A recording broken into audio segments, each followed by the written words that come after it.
जी हाँ दोस्तों, स्वागत है आपका इस बिजी चैनल में। दोस्तों आज के इस वीडियो में हम बात करेंगे कॉलेज एडमिशन कैंसिल करने के बाद भी फीस वापस नहीं आई। काफ़ी छात्रों के कमेंट आए हैं कि सर हमने अपना एडमिशन कैंसिल करवा दिया था कॉलेज में, लेकिन हमारी फ़ीस अभी तक रिटर्न नहीं आई है हमारे अकाउंट में। तो अब हमें क्या करना है, पूरी जानकारी मैं आपको बताऊँगा एक वीडियो के माध्यम से। अगर आपने वीडियो देख लिया, गारंटी है आपकी सारी जो भी डाउट हैं वो सारे डाउट क्लियर हो जाएंगे। ठीक है। और आपको एक बात पता भी होगा, जब आप ई प्रवेश की वेबसाइट पर आ रहे हैं तो ई प्रवेश की वेबसाइट आपको एक नया लिंक दिखाई दे रहा होगा। कौन सा link? Application bank details for cancel, इस तरह का एक लिंक भी आपको दिखाई दे रहा होगा। ये लिंक क्यों एक्टिवेट किया गया है ई प्रवेश की वेबसाइट पर, वो भी मैं आपको बताऊंगा। तो वीडियो को पूरा देखना, तभी अच्छे समझ में आ पाएगा आपको। ओके।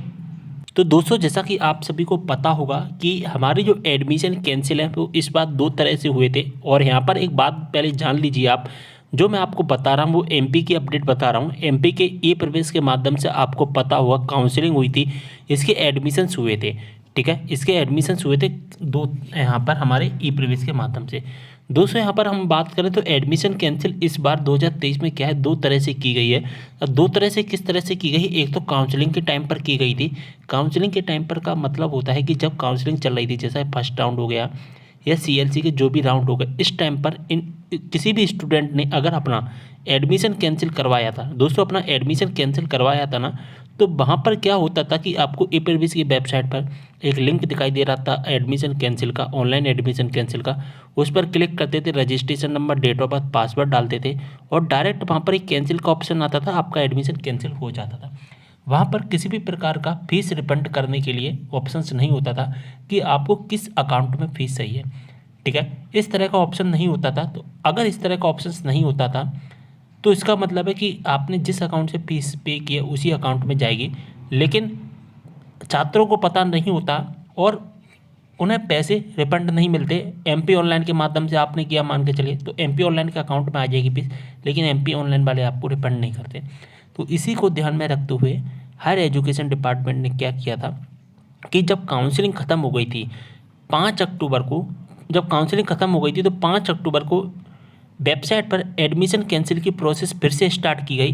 5 अक्टूबर से लेकर के 9 नवंबर तक एक यहाँ पर काउंसलिंग की जो एडमिशन कैंसिल प्रोसेस थी वो चली थी। और यहाँ पर हुआ ये था कि जब आप एडमिशन कैंसिल करते थे तो वहाँ पर एडमिशन कैंसिल करते टाइम पर registration number, date of birth, password आप फिल कर लेते थे।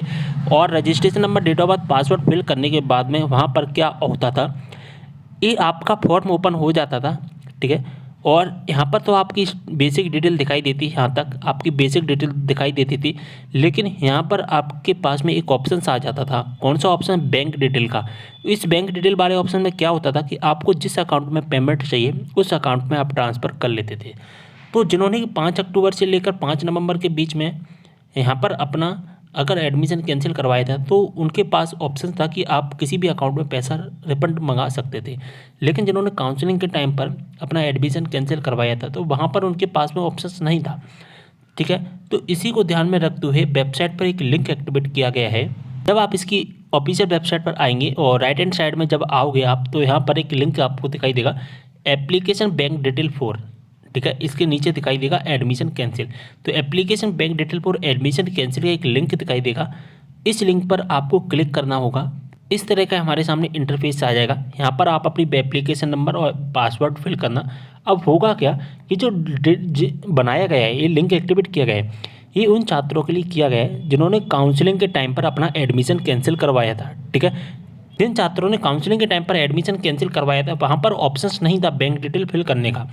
तो अब ऐसे छात्र जिन्होंने काउंसलिंग के टाइम पर अपना एडमिशन कैंसिल करवाया था, बैंक डिटेल अगर आपने फिल नहीं किया है तो यहाँ पर अपना एप्लीकेशन नंबर और पासवर्ड फिल करके गेट डिटेल्स पर क्लिक करके आपके सामने फॉर्म आ जाएगा। वहाँ पर आप अपनी बैंक डिटेल फिल करना और बैंक डिटेल फिल करने के बाद में आपका पैसा, आपका रिफंड आपके अकाउंट में आ जाएगा।